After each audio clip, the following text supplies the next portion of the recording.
for you? Well, there's no one here yet, and the floor is completely engulfed. We're on the floor, and we can't breathe. Okay. And it's very, very, very hot.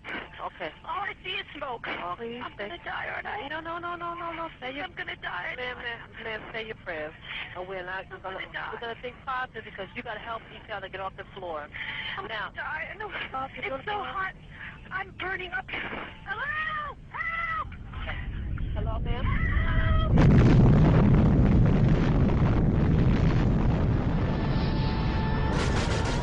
Osama bin Laden is the world's most wanted terrorist. Many to fight the bin Laden's terrorist organization, Al-Qaeda, and punish those responsible. Punish. It's a vast empire. I want justice. And there's an old poster out west, as I recall, that said wanted, dead or alive. If you go to the FBI website, they've got Osama bin Laden. And if you go to Osama bin Laden's webpage on the FBI Most Wanted Terrorist list, you find that he's been indicted for the 1998 attacks, but not for 9/11. And in fact, a number of journalists called up the FBI and said, well, look, why have you not connected bin Laden to 9/11? And they said, well, I'm afraid we just don't have the evidence.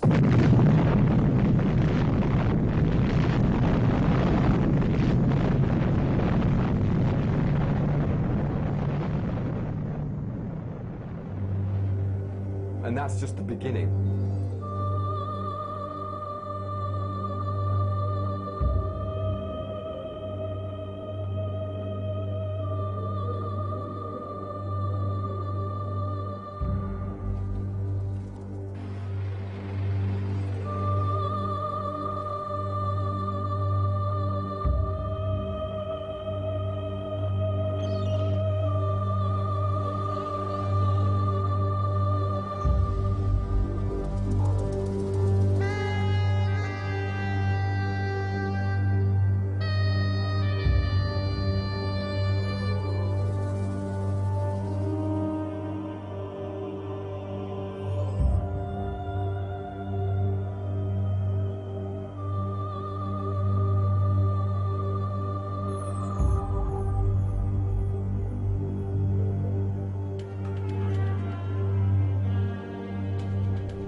September 11, 2001, I was employed by a company called Eurobrokers, and our offices were on the 84th floor of the South Tower, which was the second building to be hit that day with an airplane. And I was working away at my computer, and at 8:46 in the morning, there was this loud boom.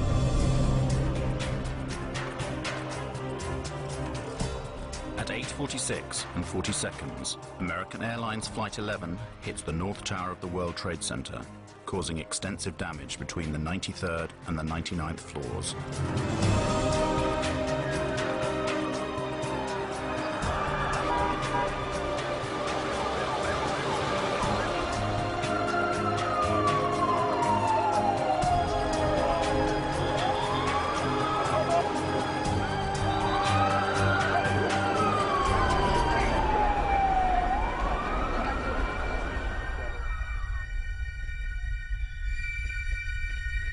And the announcement from the Port Authority came, "Your attention please. Building 2, our building, Building 2 is secure. There is no need to evacuate Building 2. And 2 or 3 minutes later, I started talking with one fella named Bobby Call. And Bobby told me that he had been down about 8 floors, 10 floors, heard the announcement, and had come back up. And as he was telling me this, boom, boom, this double explosion, and our building shook. At 9:03 a.m., United Airlines Flight 175 hits the South Tower.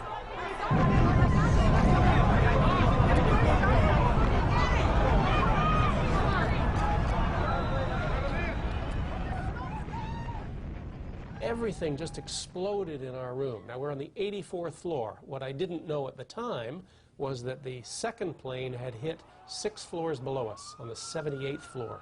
So we're 6 floors above impact.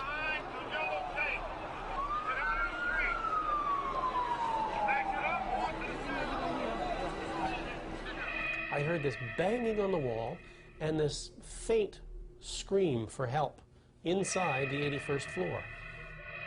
I hooked underneath him and I pulled him up. He said later that I was like Superman. And we came up and over and I fell back down on my back, and this stranger landed on top of me and he gave me this big kiss. We got up, dusted ourselves off, and I said, "Come on, let's go home."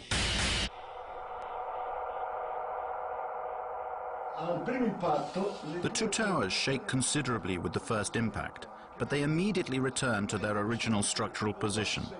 Why? Because they were specifically designed to do this in the event of a plane crash.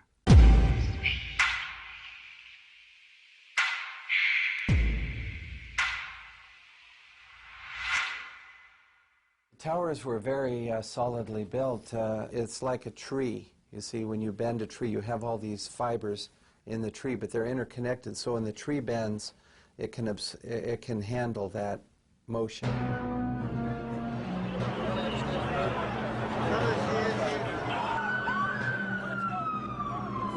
Nevertheless, 56 minutes after Flight 175 strikes the South Tower, it suddenly collapses in on itself.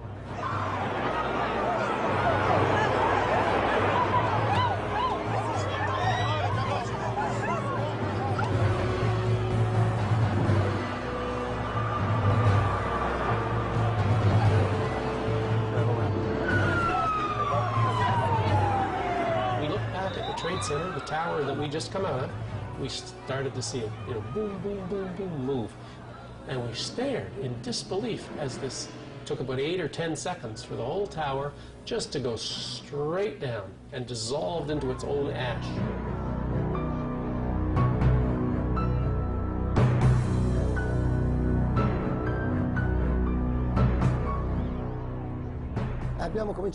We started to go in, and all of a sudden there were people jumping from the towers.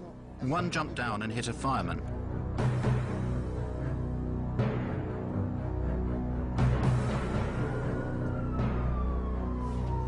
At 10:28, the North Tower also collapses.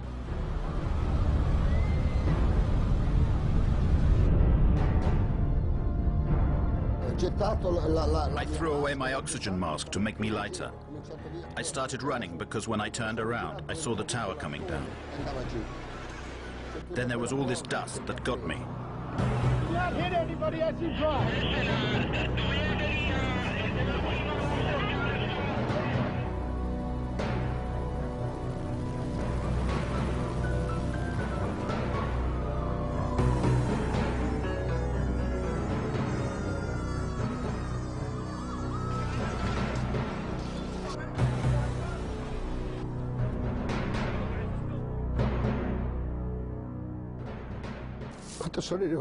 When I got home, all my family was waiting for me. And I was lucky to come back to my family. All my friends, they never came back.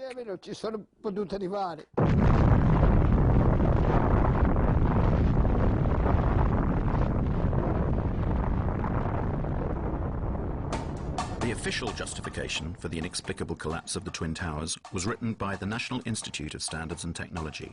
Between 2002 and 2006, they studied the demolition of the World Trade Center, reaching the conclusion that the collapse of the towers was caused by the combined effects of the impact of the airplanes and the resulting fires started by these impacts.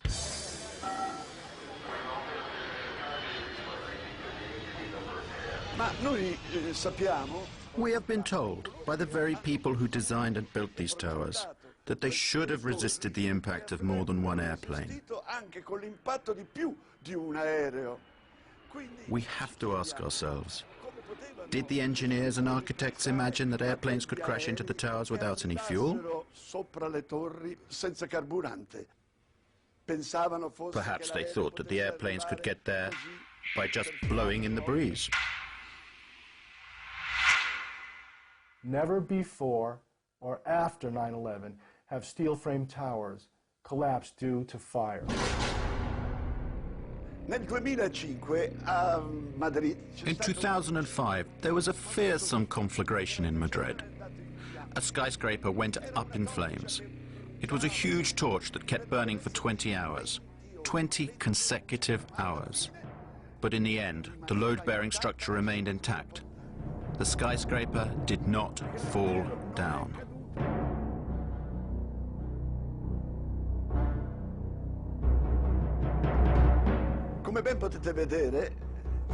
As you can see, the building is enveloped in flames. This skyscraper was not yet complete. It was still under construction. Nevertheless, it remained standing. Something you should note is the white color of the flames. This means that there is a lot of oxygen burning.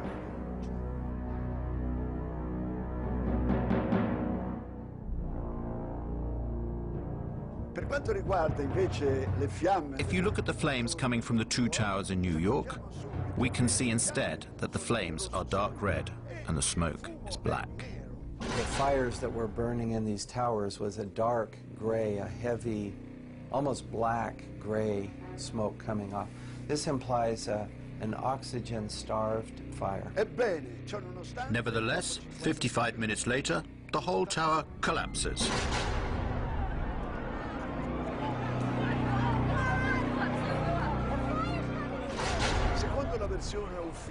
According to the official NIST version of events, at a certain point, the steel structure of the towers gave way.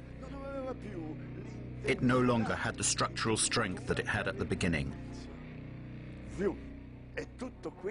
And all of this was supposed to be because of the immense heat. And here is something difficult to explain. We know that at some point certain people managed to walk down from the top of this tower and cross the point where the fire was strongest. Somehow they reached the bottom of the tower. How did they manage to do that? I don't know. When I looked down there, I didn't see flames. I just sensed that it was the right thing to go and try and test it. We would go as far as we could until we were stopped by flames. And when we came to the 78th floor, the last layer was standing, but it was cracked. And there were flames licking up the other side of the wall like this. It wasn't a roaring inferno. I sensed that the flames were maybe starved for oxygen right there, you know, in the interior.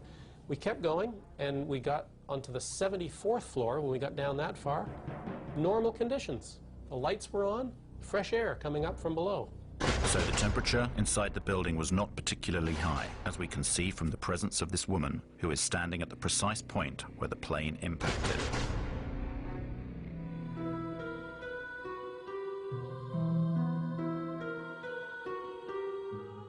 In order to verify the way the buildings collapsed and how the heat had affected the steel, NIST commissioned numerous tests, some of which were conducted by a company called Underwriters Labs.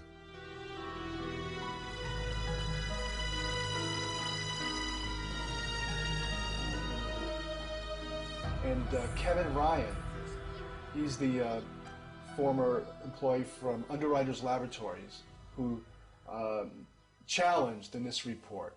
And he went public with it. And within a week, he was fired from his job. We did test the floor models in August of 2004.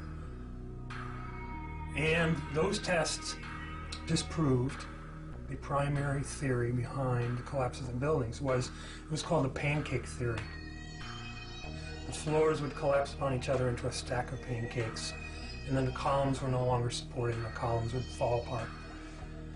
Well, the floor models didn't collapse in the tests, and these were in furnaces. You know, testing furnaces, much hotter temperature, longer periods of time. They still didn't collapse. So, yeah, a few months later, the government put out an update on their report. And they stated not only that the floors did not collapse, but they had done tests on the few samples they had saved from the fire zones. And those tests proved that the temperatures were very low.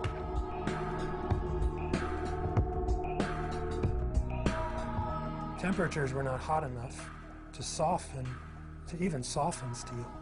And yet, they're coming out with a summary statement that says that's what actually did happen, that the floors did collapse and the steel did soften.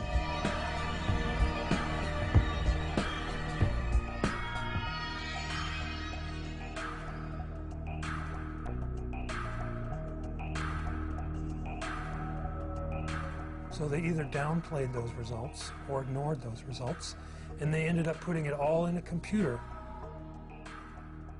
Thanks to computers, NIST managed to straighten this problem out, and the old pancake theory was replaced by the inward bowing theory.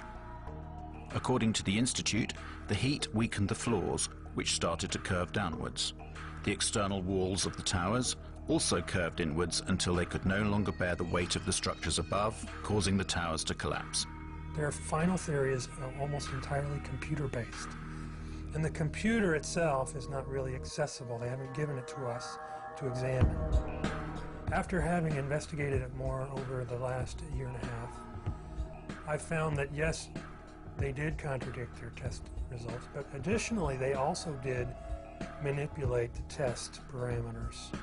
They doubled one thing, they cut something else in half. For example, their story says that aircraft combustibles were at 13 tons in the aircraft cabin. The FAA says it's more like an average of 6.5 tons. It's double. So they double it. They double the time that their computer model exposes columns to fire, 90 minutes instead of what we know is 45 or 50 minutes in both of the buildings, actually. So they double it. They cut something else in half. They double it.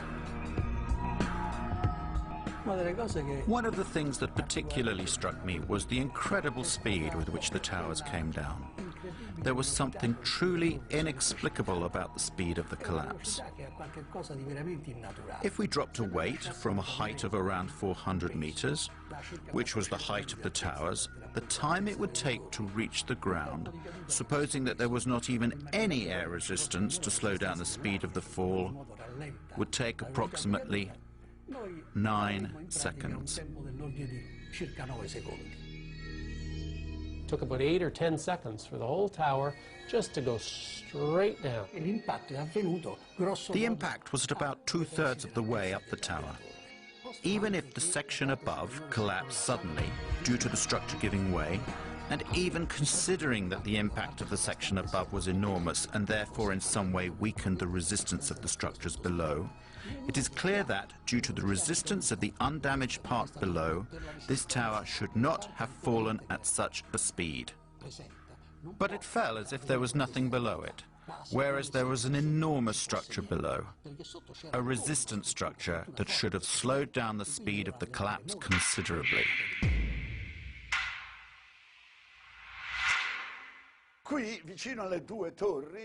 Here, close to the two towers, there was another large tower, which was hit by the debris from the tower that collapsed.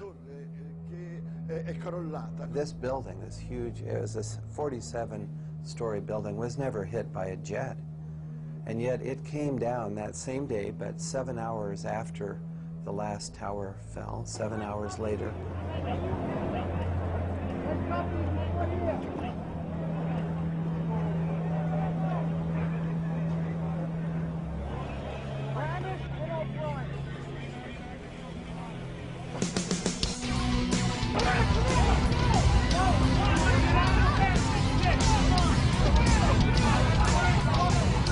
Measure the time of fall.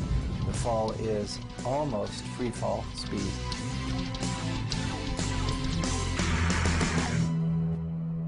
The collapse of the North Tower inflicts some damage to Building 7, causing fires to ignite on a few floors. Even the official version admits that fire has a low probability of causing the collapse. But why does total collapse take place? And why does it occur at free fall speed?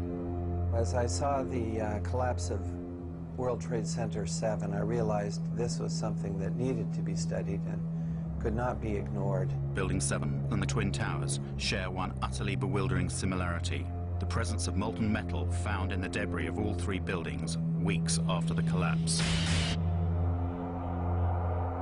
Is this molten metal that we have now studied at length that came from these buildings and existed then in pools underneath the rubble of all three skyscrapers, both towers and Building 7. A metallographic analysis was conducted by a specialized institute that examined the structure of a girder taken from ground zero. Quando sono state sfilate queste travi, la parte che era sotto le macerie pare. When these girders were extracted from under the rubble, it seems as if parts of them had melted.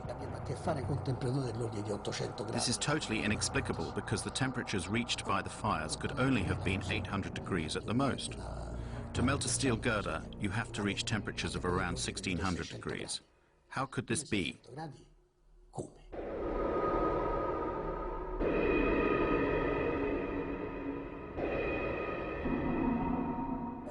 At a microscopic level, if you examine the granular structure of the steel, one can detect the presence of an element that should not normally be present, and it is there in substantial quantities. It is sulfur. We're quite sure now where this molten metal came from. It comes from a material called thermate, which is aluminum powder, iron oxide, and sulfur. The temperature is so high that steel melts. It could only melt if the temperature reached over 1000 degrees in a few seconds.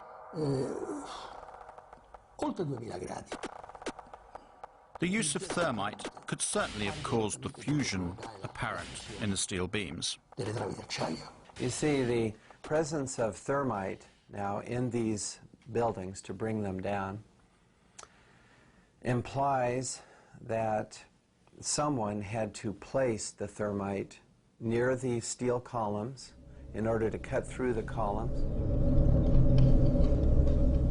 I have interviewed a demolition expert, and he said this is what they do. They set explosives. They can use radio control to initiate the firing of the explosives. They have to be done in a sequence in order to get the building to come down rapidly and straight down. A controlled demolition.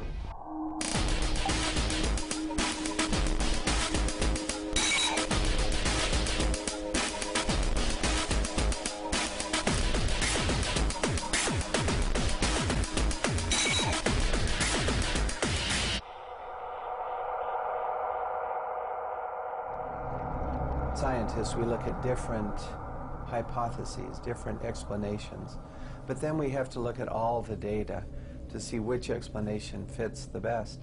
You have to incorporate all the picture.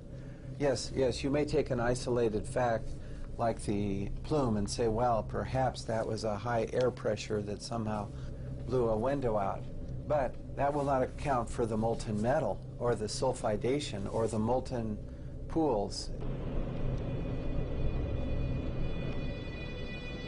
When the South Tower collapsed and blew into my apartment directly across from the World Trade Center, I saved the dust. I gave it to Stephen Jones. The dust that was provided by Mrs. McKinley is very interesting because it's like a snapshot of the residue being produced by the tower during its collapse. It's perfect. Now we look in the dust and we see metal droplets. And when I saw that, I thought, whoa. This is what I expect from thermite because I've done a number of thermite experiments and you get small metal drops being thrown out in all directions. And this is what we see in the dust now, these little metal drops. We also see barium. This is very interesting because barium nitrate and sulfur are part of the military patent on what is known as thermate. This is thermite with sulfur and barium nitrate added to make this material cut more rapidly through steel. Now, barium is a very toxic metal, so one would not ordinarily expect this to be present in the large concentrations that we see. So the fact that we see it in these and in the dust is a very strong indication to me that the military form of thermite that has been used. The turned out that literally dozens of firefighters and emergency medical workers had given testimony that they had heard 1, 2, 3, 7, 8, some said 10 explosions going off in the building. Some of the people in the buildings reported that they were banged around and knocked downstairs by explosions. Other people testified to seeing flashes, and many of them said, it looked just like on TV when we see them bring down buildings with explosions. We saw the flashes, we saw the demolition rings, we heard the sounds. I worked there for 20 years and I was a janitor, the person that cleaned all the floors. The building has 6 up-levels of basement. The support companies for the cleaning of the World Trade Center were located on Big 1. While I was there at 846, all of a sudden we hear boom, an explosion so hard that pushed us up. When I went to verbalize it, like 6 seconds after, we hear that boom, that impact all the way on the top. So 2 different events, and at that very moment when I said, oh my God, a guy comes running into the office, and this guy had his hands extended, both arms like this, and his skin was pulled totally from both arms, and it was hanging from the top of the fingertips like it was clothing. And I thought at that time that it was clothing. And when I went to say something, I realized, I looked at his face, I realized that he had missing parts of his face. He had, on that particular day, the only master key. He went up with a master key, unlocking door after door so firemen could get in, and he himself, I think he said, brought out 15 or 20 people. So I started opening the doors of the stairwells so people could escape.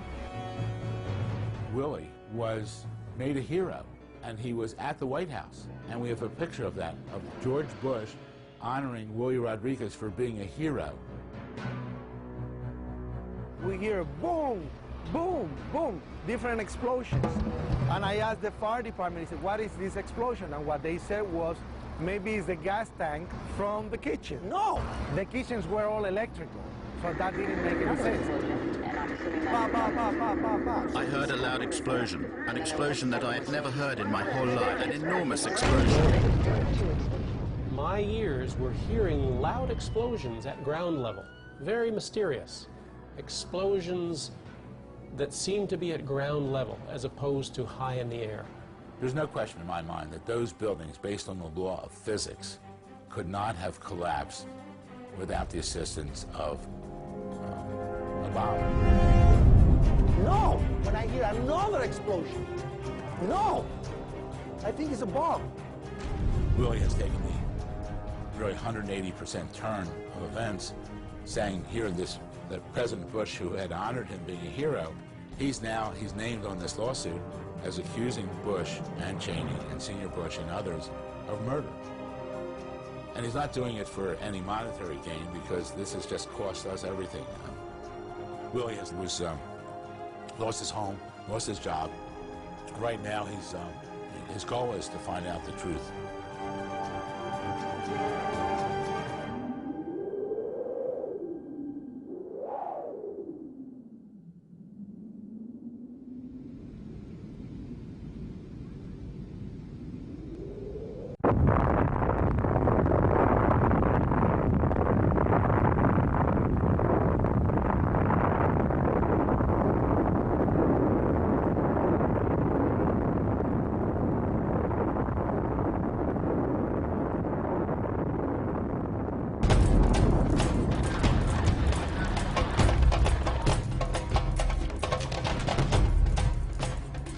According to the official story of the 11th of September, at 9:37 a.m., American Airlines Flight 77 crashed into the Pentagon. This rare footage shows the scene immediately after the impact, an hour before the entire structure collapsed.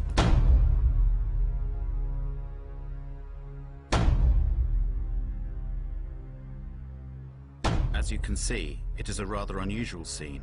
One would reasonably expect to see something of this sort. That is to say, pieces of the airplane, suitcases, debris everywhere, just like every other air crash on land. Instead, there is no substantial visual evidence of debris. I have been on some accident investigation sites in the Air Force, and I have never come across any accident scene where there's no telltale evidence of the airplane that crashed. Here we have airplane sites, crash sites, that give zero evidence. Where did the aeroplane go? Did it break up against the wall of the Pentagon? If it had done so, thousands of parts of the plane should have been scattered all over the disaster zone. You know, things like engines and landing gears and brakes and tires are very difficult to destroy. Very difficult, because they're made out of very high-tempered steel, and I don't believe the airplane could be made to go fast enough to pulverize those things. I've never seen that happen before. You look around, there's a 16-foot hole for an airplane that's 100 and some feet wide.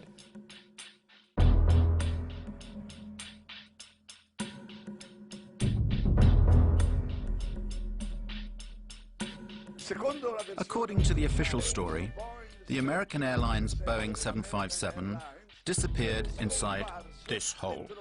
Can you see it? 5 meters. I repeat, 5 meters in diameter.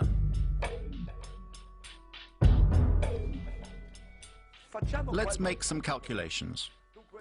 A Boeing 757 is, including its wingspan of course, 38 meters wide. And including the rudder or the tail fin, it is 13.5 meters high. To get all of this huge aircraft into a hole 5 meters wide seems rather implausible to me. In this picture, we can see a row of windows on this side and another row on that side. They should have been smashed and destroyed by the wings, and instead they're intact. These windows aren't even broken. For years, the military refused to answer the questions of an increasing number of people who rejected the official version. When the French journalist Thierry Meyssan published the book The Incredible Lie, utterly surreal explanations were put forward to shut the detractors up. One of these maintained that the airplane had been vaporized by the speed and the force of the crash.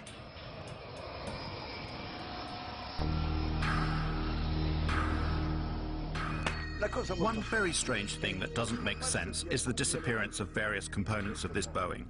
For example, the 2 engines. And what about the plane's wings? Where did they go? Had they been gasified? Instead, we are told the fuselage remained intact, and it smashed through the whole outer wall of the Pentagon and emerged through the other side, destroying a number of columns.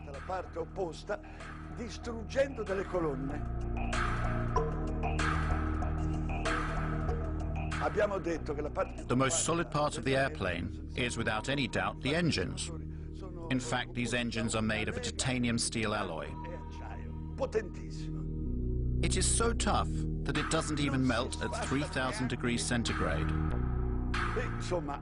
Well now, in this wall we should be able to see, if nothing else, the holes made by the 2 engines that smashed into it. No, there is no sign of them. The 2 holes that we'd expect to see are not there. And there's no indication of the wings hitting anything at the Pentagon? Like you had at the North Tower? You can see the outline of the aircraft, the 25-degree bank angle. You can clearly see the outline of the number 1 engine, fuselage, and number 2 engine. It's a 25-degree bank. The wing dihedral is up in flight, and you can clearly see the outline of that airplane. But you can't find anything like that in the Pentagon. You can't find anything like that in the Pentagon. These inconsistencies have created more and more difficulties for the proponents of the official version. So, while the military kept silent during this debacle, various photos of airplane debris found on the external lawns and along the supposed route of the airplane within the building started appearing in newspapers and on the web. Va bene, niente gassificazione. Very well, they admitted there was no gasification, but another theory was immediately put forward.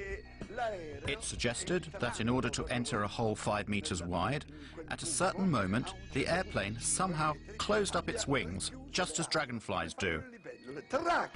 The plane entered the hole. Oh look, there they are. The engine and the other pieces of the plane were found there. One of my experiences in the Army was being in charge of the Army's imagery interpretation for scientific and technical intelligence during the Cold War. I measured pieces of Soviet equipment from photographs. It was my job. I look at the hole in the Pentagon, and I look at the size of an airplane that was supposed to have hit the Pentagon. The plane does not fit in that hole. So what did hit the Pentagon? What hit it? Where is it? What hit it? Where is it? What's going on?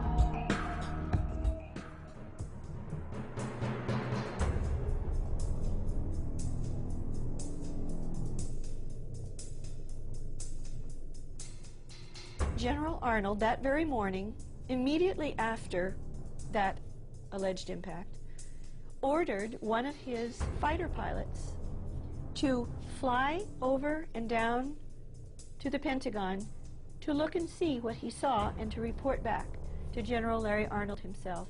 At that time, Major General Larry Arnold was Commander of Aviation at NORAD, North American Aerospace Defense Command, in charge of protecting the United States and Canada. His fighter pilot reported back to him that there was no evidence, zero evidence, of an impact of a plane at the Pentagon.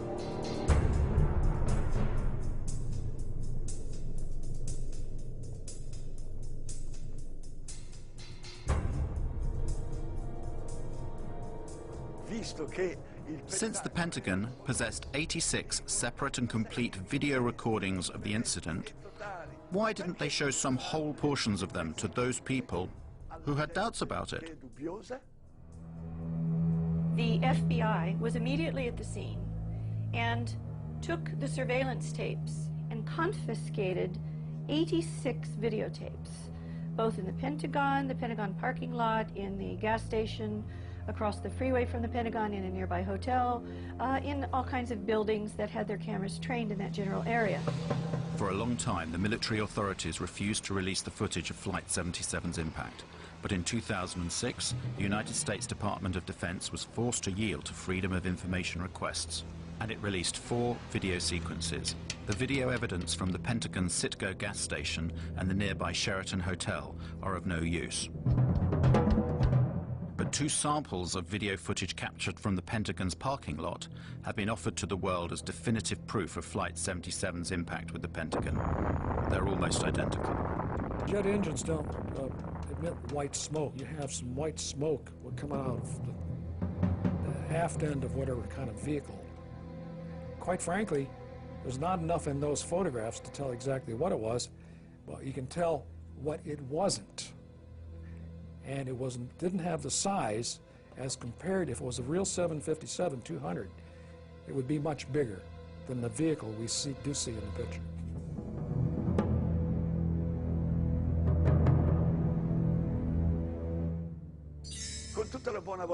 With the best will in the world, can you see an airplane here? The Pentagon tells us you cannot see the airplane because, unfortunately, it passed between one frame and the next. One frame and the next. So where is the aeroplane?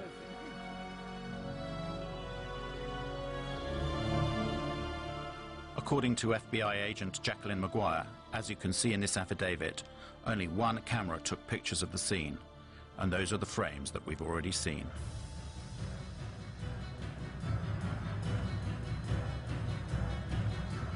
The story of how this airplane is supposed to have got there is absolutely absurd. One cannot imagine how, in order to get down to the height of the Pentagon wall, it was able to make a 270-degree turn at a speed of approximately 800 kilometers per hour.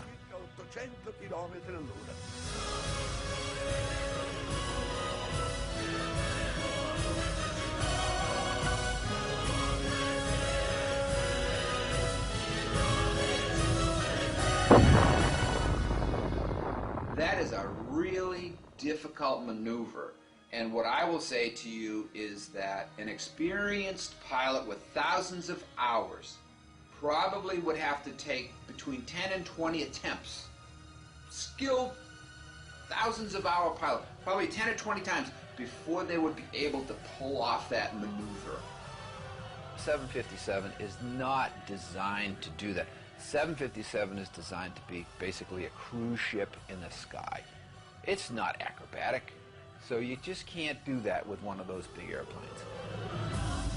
The air traffic controllers at the Dulles Approach Control, when they saw this target come in and make this turn, they said, oh, that's a fighter. Because military fighters can do that, okay? And military fighters with autopilots and being flown remotely, they have the structural capability. They are designed to be able to be that acrobatic.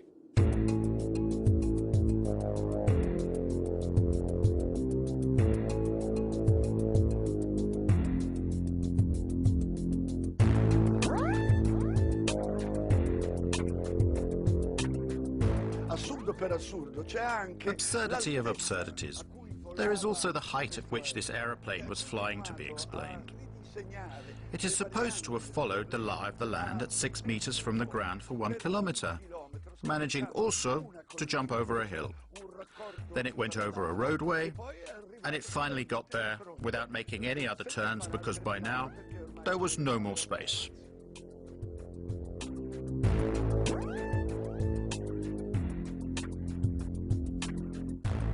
Have the airplane, the story has the Flight 77 was going 530 miles an hour, 460 knots, and it can't go that fast on level flight, down that low. If you're up high, the true airspeed can go up, and it can go that fast, but not down low. The air is too dense. I challenge any pilot anywhere. Give him a Boeing 757, tell him to do 400 knots 20 feet above the ground for half a mile. Can't do. It's aerodynamically impossible. And so the story of how the airplane hit the Pentagon just doesn't make any sense at all.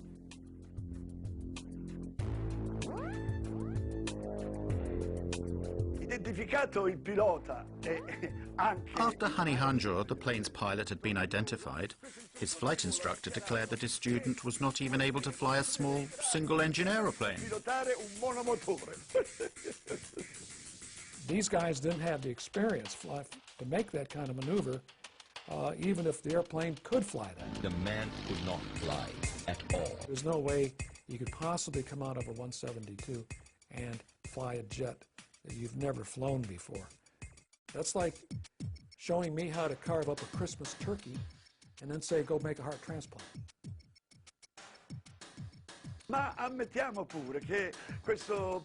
Even if we suppose that such an incompetent pilot had the opportunity to fly a Boeing 757, we still have to ask ourselves how he managed to violate the most heavily protected airspace in the world.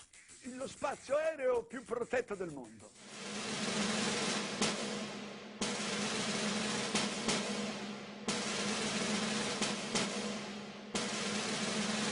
No untracked aircraft get near the Pentagon and near the White House. It just doesn't happen. In Washington, D.C., we have one of the most restricted airspaces in the world. It's called P-56. It has a separate radar tracking system and a separate military response system. P-56 is that restricted airspace that is around the Pentagon and the White House, and it is a highly, highly, highly sensitive area.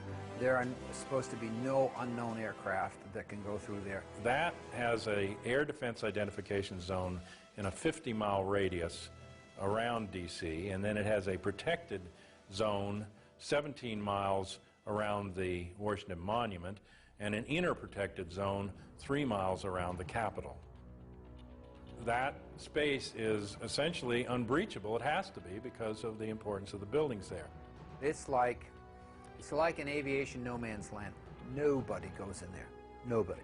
They have F-16 and F-18 jets at Andrews Air Force Base about 10 miles south of D.C. They also have the 113th National Guard Air Wing at Anacostia Naval Air Station that can send scrambler jets up in a very short period of time.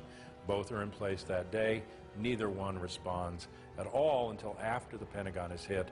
In addition to that, the Pentagon has its own defenses. If a plane, any kind of a plane, was coming in towards the Pentagon, why didn't the anti-aircraft missiles batteries that are there, why didn't they fire to protect the building? This is, after all, the most heavily protected building on the planet. That craft had to have been a military craft, because only the military craft put out a signal. It's called an Identify Friend or Foe IFF device. And only the military craft would be allowed to approach the building. The two radar systems that the military radars, defensive radar systems, read are a civilian transponder and a military transponder. Military transponder is called IFF. Civilian aircraft do not have an IFF transponder. They are not given that capability, okay? So if there was a 757, American 757, that went into the Pentagon, for example, and it shut off its transponder, it didn't have a military IFF transponder on it. So it was a primary target. It's a primary target going into that airspace. Should have been shot down. What I'm describing to you is a breakdown in standard operating procedure by FAA, NORAD, P-56, and the Pentagon, all on the same day, in the middle of, after 9/05, what was known nationally to be a terrorist attack. And it makes no sense. Nobody goes in there. This is, after all, the most heavily protected building on the planet. This doesn't make any sense at all. The Pentagon symbolizes our military power in the world. And they had hit it. And to this day, nobody knows what they hit it with, whether it was an airplane or whether it was a missile. And our government will never tell us. So we just kept wait for the French to explain it. What hit it? What's going on? There is nobody anywhere at any point in this entire investigation that has said that is positively American 77. They suppose it, they presume it, they assume it, they say this is what we think it is. The controller, Danielle O'Brien, who saw the unidentified blip coming in from the west at a high rate of speed, had no way of knowing what it was, because the primary was a primary return only. The secondary radar, the transponder, was turned off. In order to identify a primary radar target, you have to have two-way communications between the pilot and the air traffic controller, and the pilot has to report over a certain geographical location, or you have to be able to tell the pilot in the airplane to make a series of turns. And then the radar controller can look at all of the primary targets on his or her radar scope and say, there's an aircraft, or there's a target that just executed the turns I told. Now I can positively identify the aircraft. That never occurred. It's huge. Now, if Flight 77 really did go off of the radar screen for 36 minutes, according to her testimony, then the airplane was no longer flying. Or it was low enough that it was out of radar coverage. One of the two. So, was the airplane landed at some place, some remote field? Then it does make sense that they lost the airplane for 36 minutes. But other than that, there's very little explanation for that. In the light of what we've seen and heard, it seems that the official version of 9/11 is not sufficient. We want the facts to be explained to us, and above all, we want them to be properly investigated. Basically, we want someone to finally tell us the truth. The United States government spends $892 billion per year to defend its citizens and its territory. It is the best protected country in the world, as President Bush has said. Nevertheless, on the 11th of September, the heart of America was attacked from the sky, and 3,000 helpless American citizens were killed in their own cities. If I had been sitting on that committee, the congressional committee examining 9/11, the one question that they could not get the Air Force to answer correctly, NORAD, was why the fighter planes did not go up automatically when the first planes were found to be hijacked. Anytime an airliner goes off course or loses radio communication or loses its transponder signal, anytime any one of those three things happen, the aircraft is supposed to be intercepted. On 9/11, all three of those things happened, and still there was no intercept. Those planes flew around for from 20 minutes to an hour and a half without ever being intercepted. We have direct contacts with our air defense colleagues by means of direct connections that are controlled by this touchscreen apparatus. By pressing just one key here, the call is sent, to which the operator of the defense, in this case, answers directly. In the time it takes to answer the telephone call, around 2 to 3 seconds, the information can be already exchanged.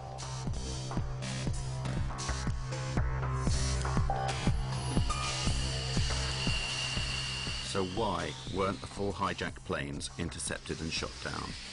Military jets travel much faster than passenger aircraft. It would have been easy for them to catch up the jet planes before they crashed.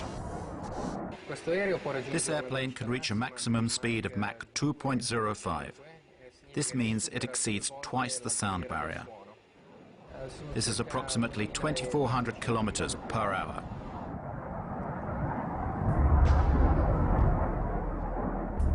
In the northeast of the United States, there are as many as 16 Air Force bases. Why weren't the Boeing jets intercepted?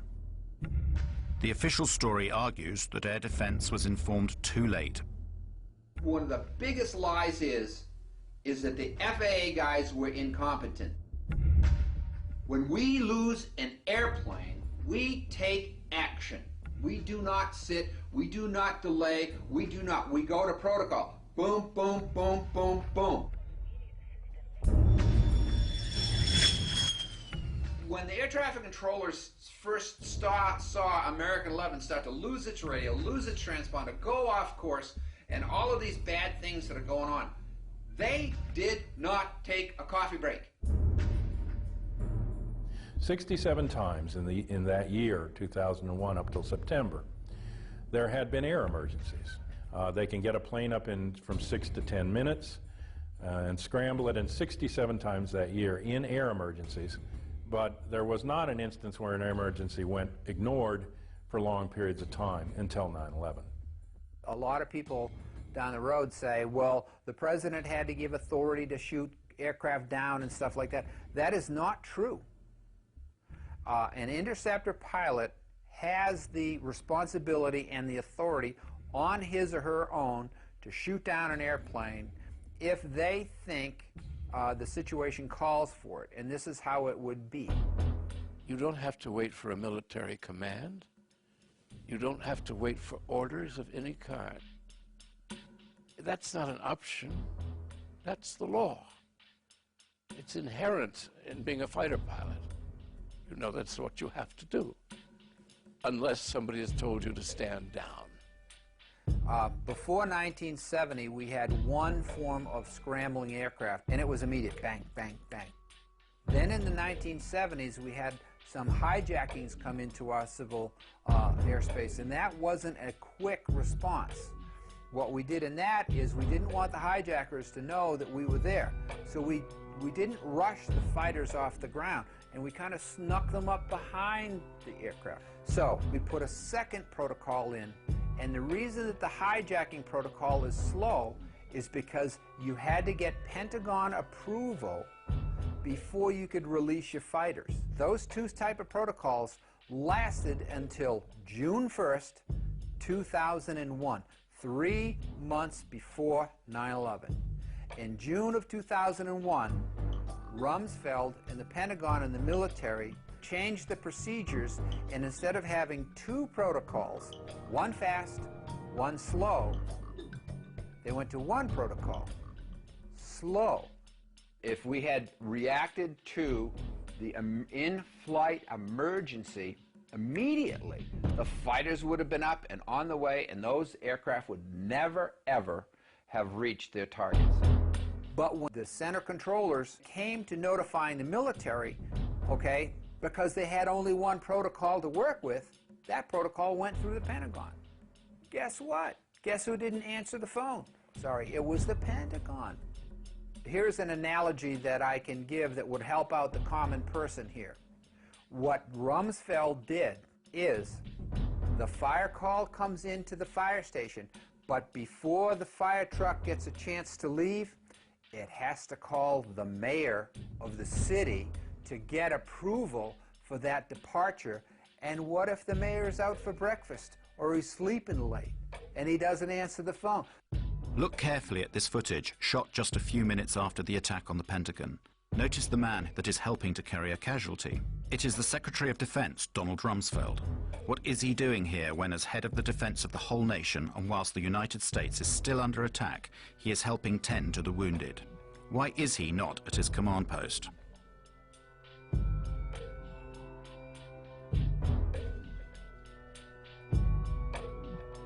The phone calls went to the Pentagon. It went through the military, and the military was sitting there saying, oh, hey, don't answer, don't answer that phone, whatever it might be.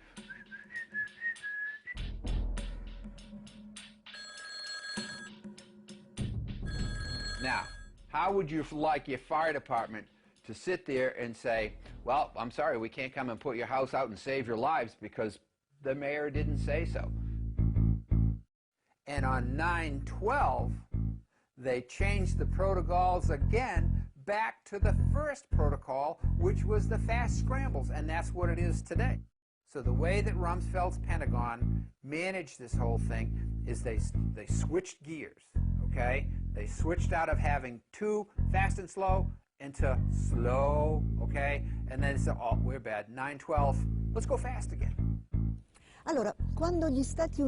When the United States was attacked without warning at Pearl Harbor, after 8 inquiries, General Walter Short, commander of the Army for the Defense of Hawaii, and Admiral Husband Kimmel, commander-in-chief of the Pacific Fleet, were both charged with negligence and summarily dismissed. But after the 9/11 catastrophe, nobody, neither the Secretary of Defense Rumsfeld, nor the head of civil aviation, nor that of air defense, was either punished or removed from office. On September 10th, Brigadier General W. Montague Winfield asked Junior Officer Captain Charles Leidig to temporarily replace him as Director of Operations at the Pentagon Command Center from 8:30 a.m. on September 11th.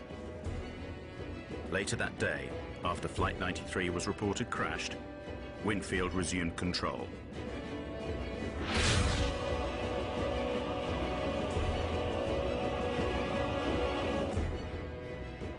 Captain Leidig had only just completed a course qualifying him to run the command center.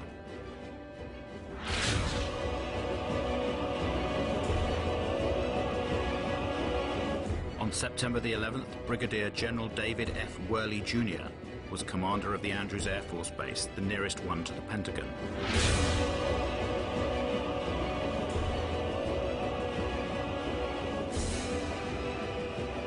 On September the 11th, Richard B. Myers, Vice Chairman of the Joint Chiefs of Staff, in the absence of Chairman Shelton, was the temporary head of all U.S. Armed Forces.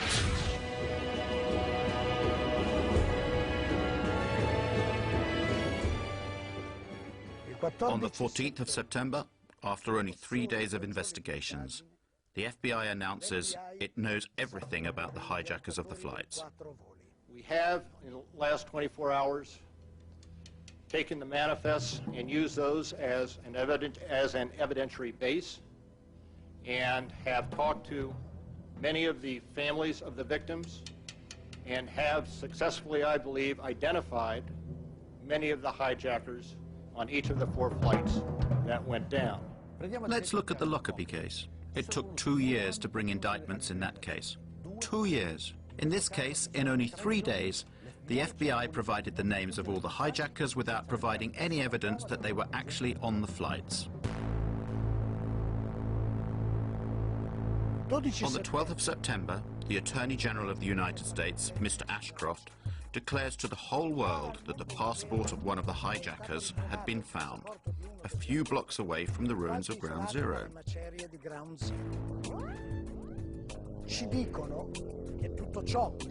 Even though they had said that everything inside the towers had been burnt up or had been reduced to a fine dust. So, the steel was molten, but paper survived?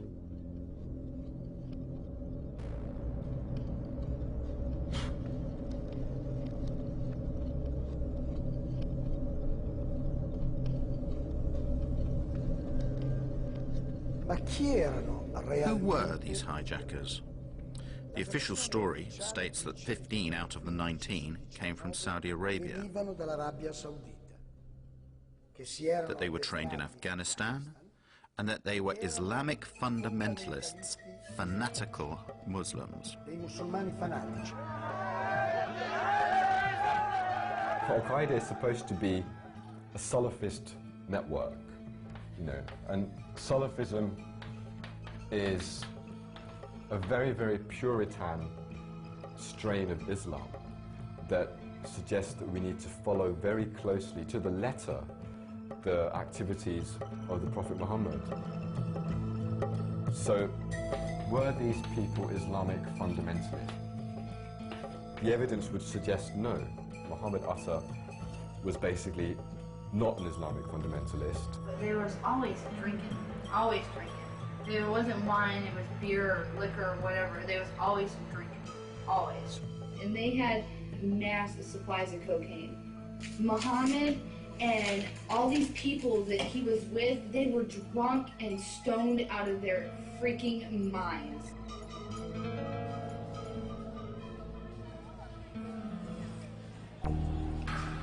The identikits of the hijackers supplied by the FBI are truly bizarre. Each identikit corresponds to a number of persons. These persons are very different. They have different attitudes and different biographies. They live in different places, sometimes at the same moment. When you speak of Muhammad Atta, what Muhammad Atta? Is it the Muhammad Atta who was in Hamburg, Germany, being run by German intelligence? Is it that Muhammad Atta? Is it the Muhammad Atta who appears in Venice, Florida, which is a major locus for the National Security Agency, who's supposedly training at a little flight school for a little single and dual engine Cessna aircraft, and who's rooming with a man named Charlie Voss, who was a CIA pilot who ran guns into Nicaragua and cocaine out for the Central Intelligence Agency? Is it that Muhammad Atta? Is it the Muhammad Atta who spoke to his father on the 12th of September, as Newsweek reported, in an interview with his father in Cairo? Is it that Muhammad Atta? Is it the Muhammad Atta who appears in a bar called Shuckham's Bar in Hollywood, Florida, doing lines of cocaine and drunk on Stolichnaya vodka, and who, when asked to pay his bill, says, I work for United States Airlines, you think I can't pay my bill? And then he says, fuck God. This is not the behavior of an Islamic fanatic who is about to commit a suicide martyrdom operation. Prima che l'Atta che risiede ad Amburgo in Germania, according to the official version, before Atta, who lived in Hamburg, Germany, moved to the United States, his American namesake was visiting an office of the Department of Agriculture, where he spoke to an employee to request a loan of $650,000. With this loan, he wanted to rent a small aeroplane and attach a large tank of chemicals to it. Upon the refusal of the woman to give him the loan, he began to threaten her, saying he would cut her throat. Then he told her he was an American Airlines pilot. He threw a bundle of banknotes onto the desk and asked for information about the security systems of the Twin Towers. He even tried to buy a poster of the Pentagon that was on the wall of the office. And then he finally went away. Well now, is this the typical behavior of a member of a secret sleeper cell? Isn't it more like the behavior of someone who is trying to be remembered? This is not the behavior of an Islamic fanatic who is about to commit a suicide. Secondo la versione ufficiale, The official version states that Al-Omari and Atta leave Florida heading for Boston. This is according to plan, since that is where the two aeroplanes due to be hijacked will depart. But they don't stop when they get to Boston, they continue to Maine. 300 chilometri più a nord. It is the afternoon of September the 10th. The next day will be the most important day in the two men's lives, a day on which they cannot make any mistakes. But what do? They go on a trip to Portland. They spend the night there and they attract attention to themselves with their noisy revelry. They also pay with credit cards in their names. They do everything they can to leave traces of their presence there. Next morning at 6 a.m., they fly from Maine to Boston. The plane that they are going to hijack takes off only half an hour after their flight lands. This is a very tight time window, potentially putting the whole plan in jeopardy. The circumstances surrounding the departure from Portland to Boston is very important, both in terms of the investigation and in shaping public opinion. It is there that the airport's CCTV cameras record the video in which we see the faces of Atta and Al-Omari. This video has been shown hundreds of times on television as evidence of the two terrorists boarding the aeroplane they are about to hijack. It's not true. That video shows them embarking at Portland. There is no evidence of the presence of these hijackers. It is simply something that the FBI tells us, without any proof. There is no proof. There is no way to prove the presence of any one of these patsies, these scapegoats on the planes. None at all. On September the 16th, one of the alleged hijackers of Flight 11, Abdel Aziz Al-Omari, went to the Jeddah consulate to protest his innocence to US officers. Al-Omari, a pilot from Saudi Airlines, receives an official apology from the American officers in Riyadh.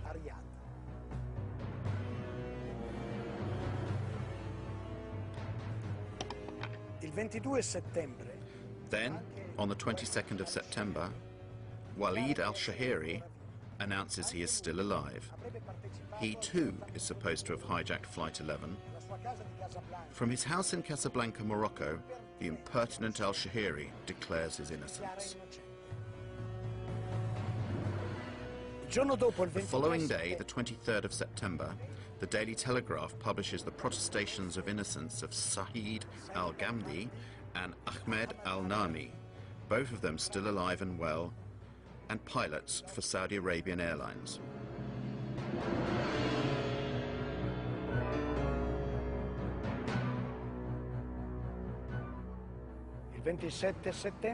On the 27th of September, CBS tracks down Salem al-Hazbi. According to the FBI, he was dead after Flight 77 crashed into the Pentagon. But curiously, he persists in hanging around alive in Saudi Arabia, where he works in an oil refinery.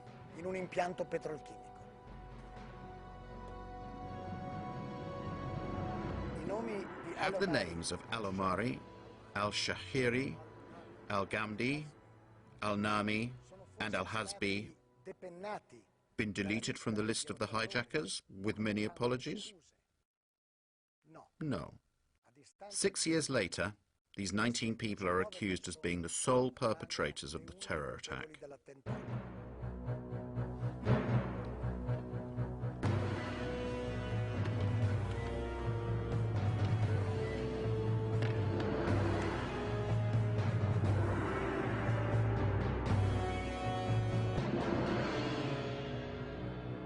If we can't establish the identities of the perpetrators, then you have a serious problem in your criminal inquiry.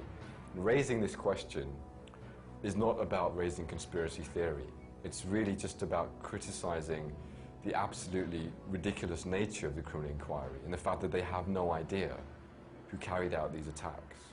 Then the fundamental question in a criminal inquiry is who did it?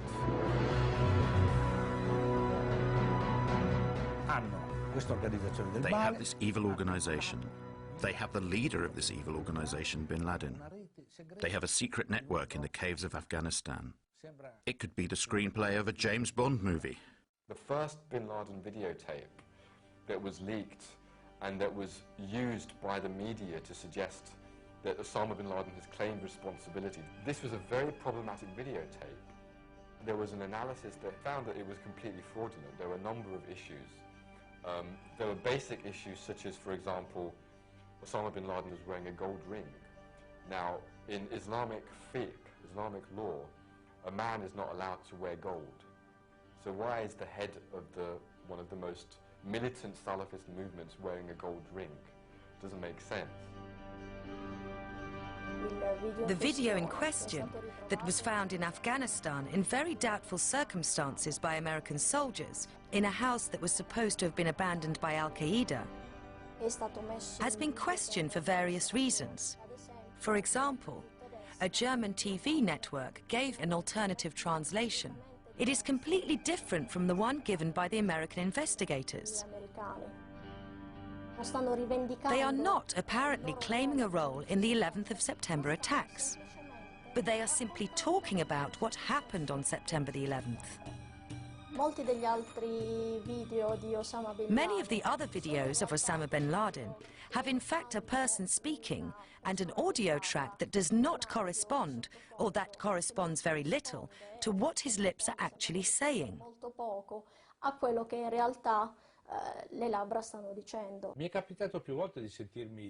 People often ask me, how can you doubt the official version if Osama bin Laden himself appeared several times on television to say, I did it? So I will tell you a little story. However, I can only tell you this story as I am unable to show you anything. We cannot show the images we do have because the owners of this material refuse permission for you to see them. In the summer of 2005, the Commission of the European Parliament for Security and Defence, of which I am a member, was invited to a special screening created by the Washington Center for Strategic Studies. We were asked to watch a film which depicted what would happen in Europe if Brussels was hit by a nuclear bomb. 50,000 deaths, 100,000 injured. The reactions of various European governments. Suddenly, footage of Osama bin Laden claiming responsibility for a nuclear attack on NATO headquarters comes on screen. All members of the parliament, myself included, were rendered speechless. American experts from the Center for Strategic Studies were on hand to explain the action on screen. Then a parliamentarian finally said, today, we were shown a convincing demonstration of how Osama bin Laden's image can be completely manipulated. They need to fight the bin Laden's terrorist organization, Al-Qaeda. All the Osamas we have seen over the years may never have existed, just as a nuclear attack on NATO headquarters in Brussels has never taken place. Now they're denying us use of these images. No matter, we will go on without them. But people, have a look yourselves. This is an Osama bin Laden from the 7th of September of 2007. Compare him with the other Osamas we have seen in the last few years. Do you believe it is possible that he is getting younger over time? Do you believe it is possible that his beard is darker than before? Do you believe it possible that his nose has grown? We don't need analysis. A child can understand that they are two different people, but these people are being introduced to us as if they were the same person. And this story has been told to us now for over 6 years.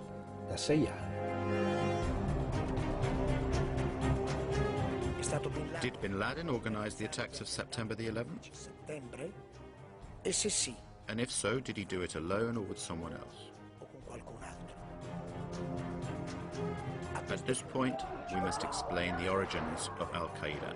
Al-Qaeda è stata fondata Bin Laden founded al-Qaeda in 1989 at the end of the war between the Soviet Union and Muslim guerrillas in Afghanistan. E guerriglieri islamici in Afghanistan. It was after that war and not for that war. So who or what were all those Muslim guerrillas supposed to fight? What did al-Qaeda mean at that time? And this is very interesting. We'd have to go to Robin Cook, the late Foreign Secretary. In the Guardian article, he confirmed that al-Qaeda was a term that was invented by the CIA, and it had been invented to designate a database of mujahideen that were recruited and trained by the CIA. And he's right, because the Arabic word for database, you just have to add this word. It's Al-Qaeda Ma'lumat. Al-Qaeda means the base, and Ma'lumat means data. Together it means database. Al-Qaeda is fake. Al-Qaeda is not an organization. Al-Qaeda is only a label. There is no organization like Al-Qaeda. Al-Qaeda is a list of participants in the Afghanistan war of the 80s. Al-Qaeda is nothing. It is only a puppet blown up by the Western propaganda to show the public the big evil.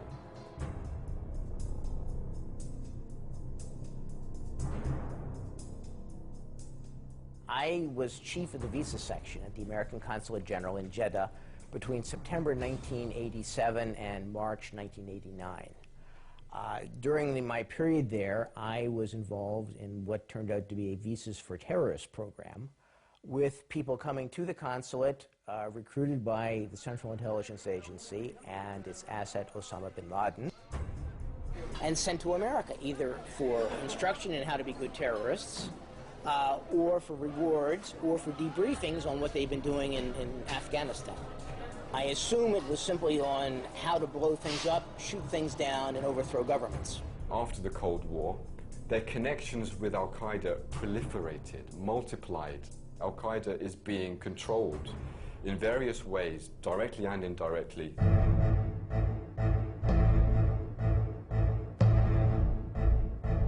Systematically, Al-Qaeda has been used in various theaters of conflict. So from 1992 to 95, you look at the Bosnian conflict.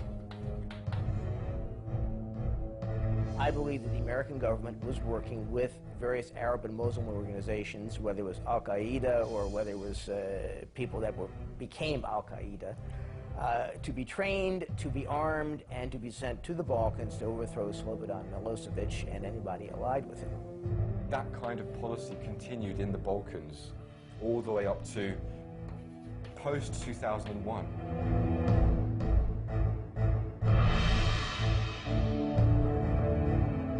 American Secret Services, who only delivered weapons during the war, after the war also engaged the jobless mujahideen on their own payroll.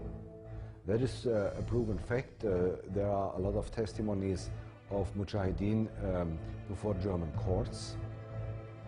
They were hired by subcontractors of the Pentagon, namely the private contractor MPRI, Military Professional Resources Incorporated.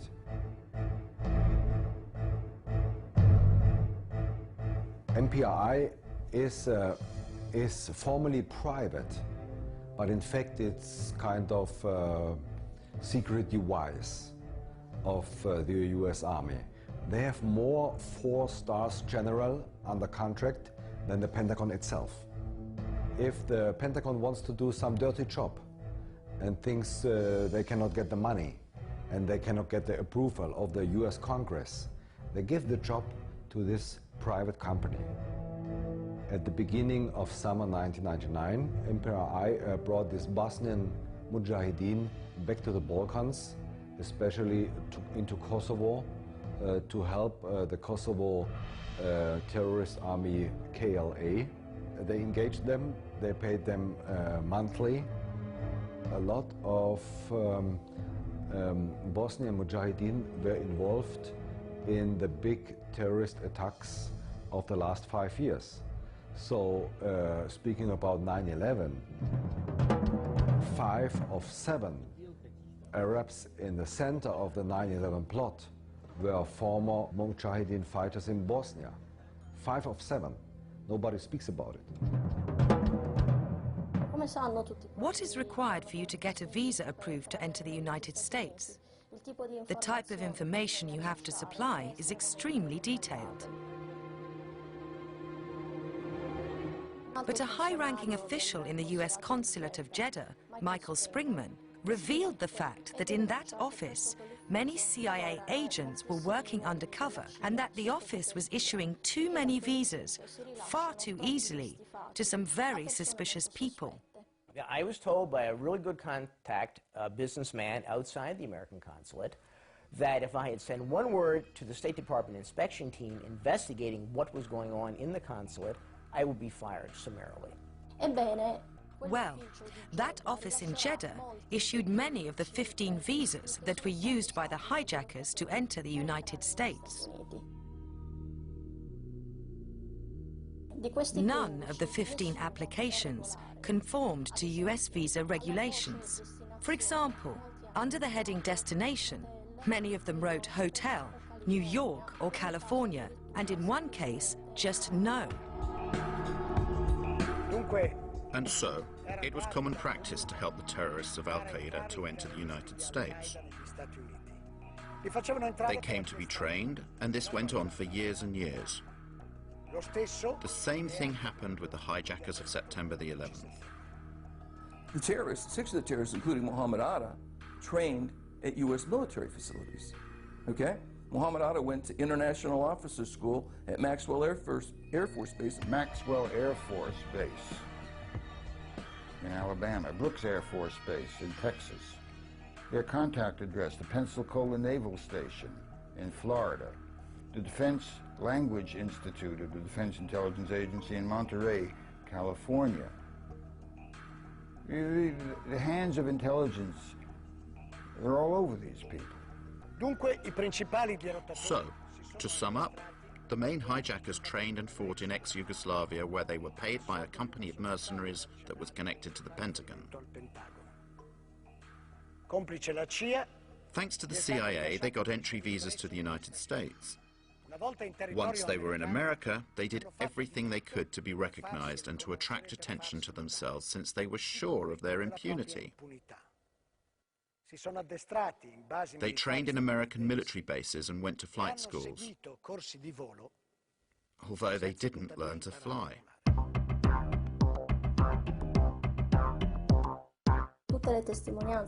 All the testimony about these lessons indicate that these men were completely incapable of maneuvering even small aeroplanes.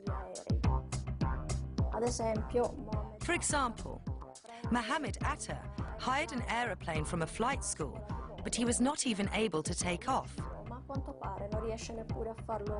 So he left it there on the runway and went away.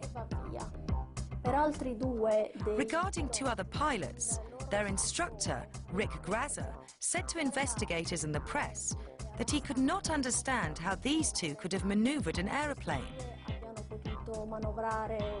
His exact words were that it was like Dumb and Dumber in a plane.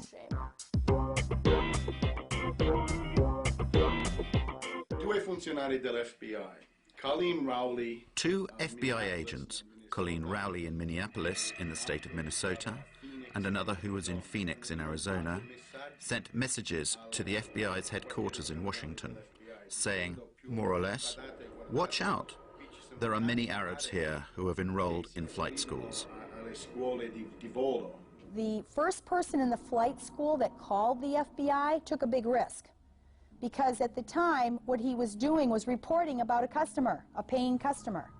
And those flight schools depended upon, to a certain extent, foreign pilots. And so now he's reporting about a paying customer. You know, this person is very suspicious. A list of facts that pointed to Moussaoui being a terrorist. He wanted to learn to fly but not take off and land. I have never seen such a unusual person seeking flight instruction.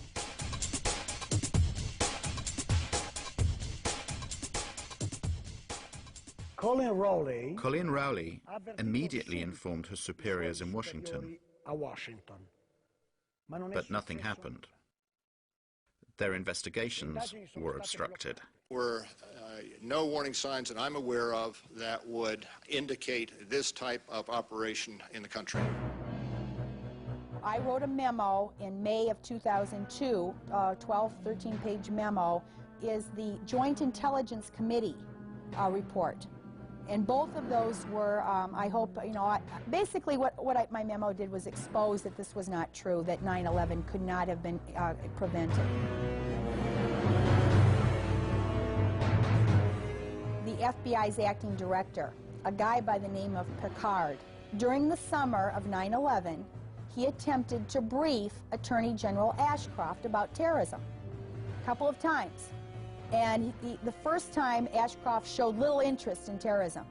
In fact, Ashcroft ended up ranking terrorism as his lowest priority in August of 2001. At one point, Picard was told by Ashcroft, "I don't want to hear any more about terrorism."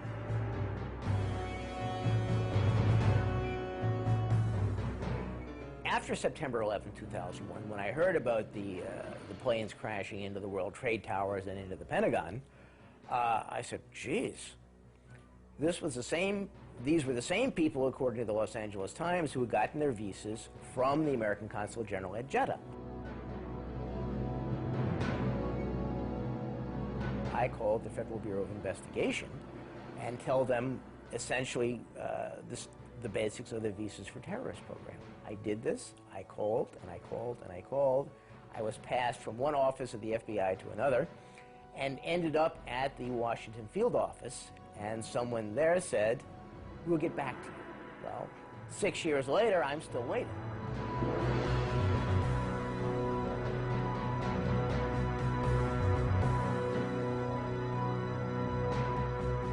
We received these audio tapes that were obtained 3 months before September 11, 2001, from a different field office, Iranian informant who'd been on FBI's payroll for 10 years, since about 1991, 1992, in April 2001.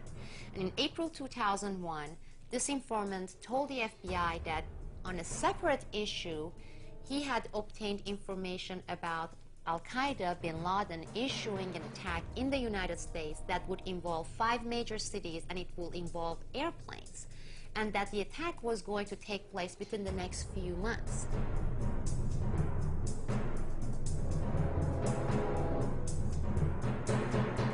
They took the information, they found it important, they filled out forms, they came back to the headquarters, and then they filed it. They gave it to the superiors, right?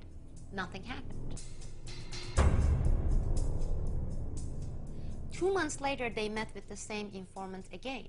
And the informant asked, he said, "Did you do something with that information I gave you, because it came from really reliable sources?" And the agent said, "Yes, we gave it to our superiors." Well, nothing happened. Nobody followed up on this. They discovered Ramzi Youssef's computer with the Bojinka plan in 1996 in the Philippines. It talked about taking hijacked planes and running them into the Pentagon, the White House, the Capitol, the CIA headquarters, and the Twin Towers.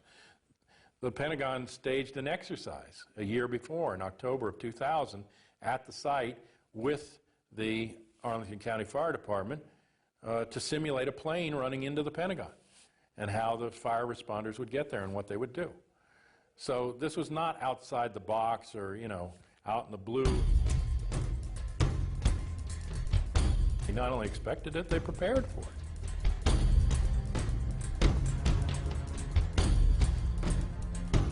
One of the most frequent declarations made by the Bush administration was that these attacks took us by surprise. I don't think anybody could have predicted that they would try to use an airplane as a missile, a hijacked airplane as a missile. And I don't think the prior government that could envision flying airplanes into buildings on such a massive scale. Secondo USA Today, Dal 1999 According to USA Today, in 1999, the American Air Force conducted special exercises 4 times per year in which the hijacking of civil aeroplanes by terrorists was simulated. di aerei civili. The selected targets were the Twin Towers and the Pentagon.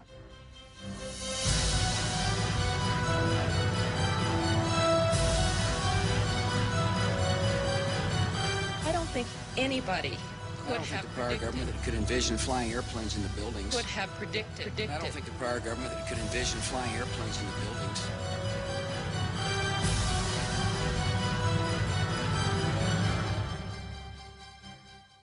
On the 11th of September 2002, the New York Times wrote, "1 year later, the public knows less about the circumstances of 2,801 deaths at the foot of Manhattan in broad daylight than people in 1912 knew within weeks about the Titanic." 5 years after that article, what happened that day is still a mystery. My name is Bob McIlvaine. I'm from Philadelphia, Pennsylvania. I lost my son Bobby, who's age 26, on September 11th, 2001. He had just gotten a job at Merrill Lynch. Already,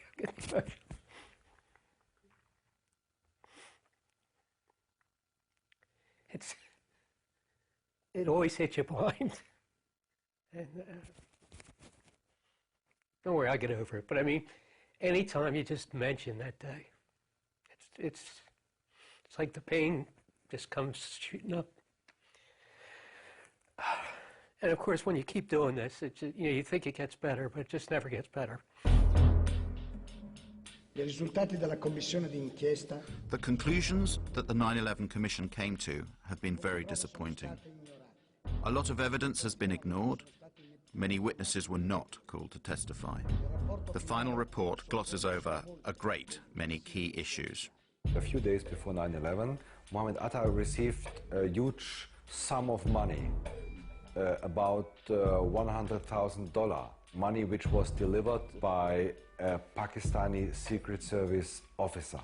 And the big scandal is that the 9/11 Commission of the US Congress never interrogated this man and never tried to bring light into the story of this 100,000. While everybody was doing testimony televised to the whole nation, mine was behind closed door. Now, why would they want that behind closed door? That didn't make any sense. Anyway, I told them exactly the same argument that we have here, that we heard explosions, that people were burned, that prior the building getting hit by the plane, that these people were alive and they were available to be interrogated. And wow, what a surprise. The final report comes out. They didn't even mention my name, doesn't appear anywhere. They didn't call, not even once, any of the witnesses that we gave them. So you have 17 firefighters, you have 22 survivors, and they didn't call not even one of them. Specifically me as a parent, I have an obligation to find out who murdered my son. The commission gave me nothing.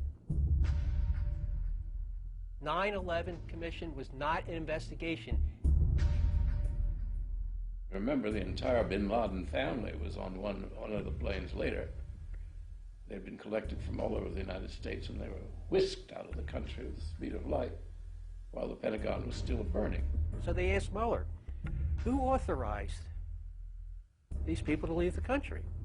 Well, someone in the State Department. Well, can you tell us who? He said, well, I don't recall.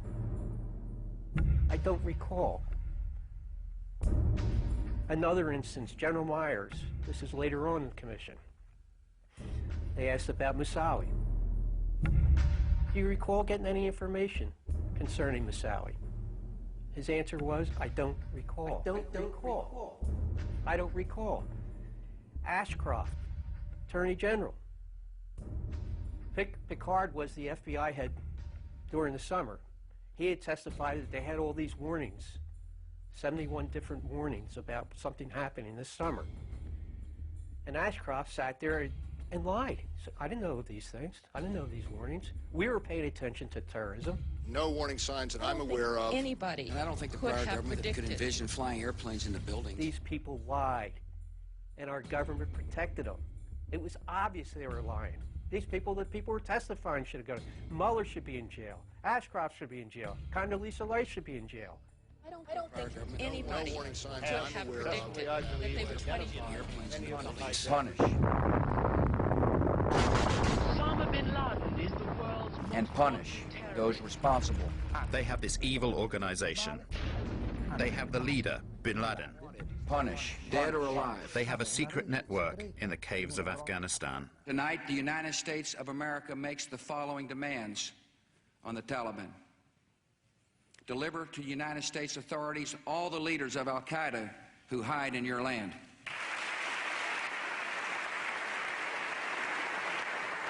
Give the United States full access to terrorist training camps so we can make sure they are no longer operating. These demands are not open to negotiation or discussion.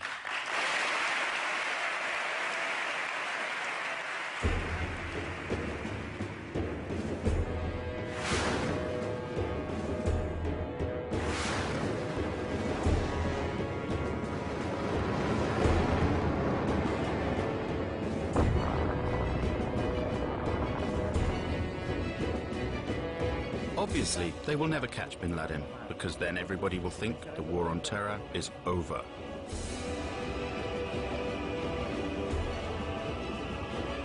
It's hard for Americans to imagine how evil people are who are doing this.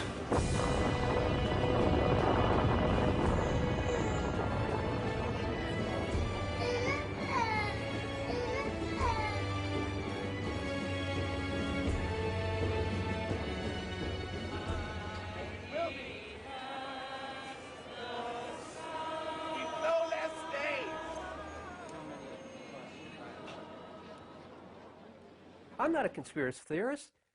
I'm a parent looking for the murder of my son. And you have to be a moron to think that 19 Arabs did it. Again, my dogs know better than that. So that's very important.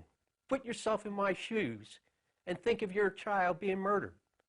And you've never had an investigation. Well, how would you feel if they refused to investigate the murder of your child?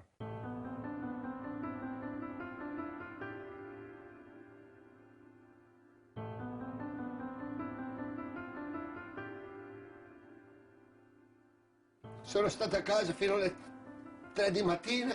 I was at home until 3 in the morning. Then I got up because I couldn't sleep. I went back there, down there, to try to find someone. Could a fireman or a policeman still be trapped down there? I wanted to find him, even if he was... or a person who worked there, only to give myself a bit of satisfaction.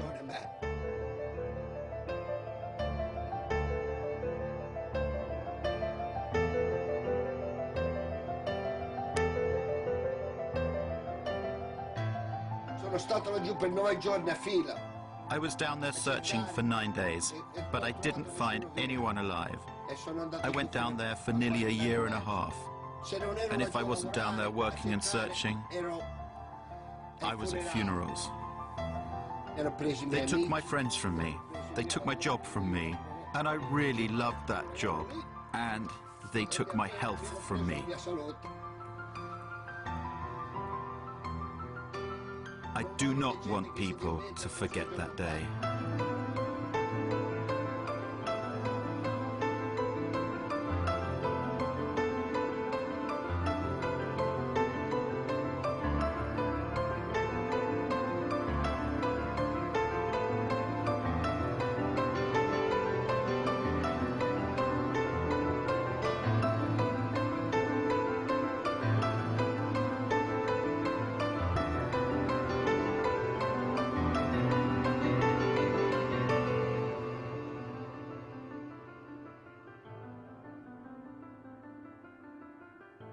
And the story has to be told. Problem with Americans, It's like a big iceberg. We live at the tip of the iceberg, and we're afraid of the dark truths of our history, and it's getting worse and worse. Well, this is a real dark truth. It will pull the whole iceberg down, but then hopefully it'll rise back up. But we have to learn the truth, or this country isn't worth anything. All that history is lame, and the people should be ashamed of themselves for not seeking the truth.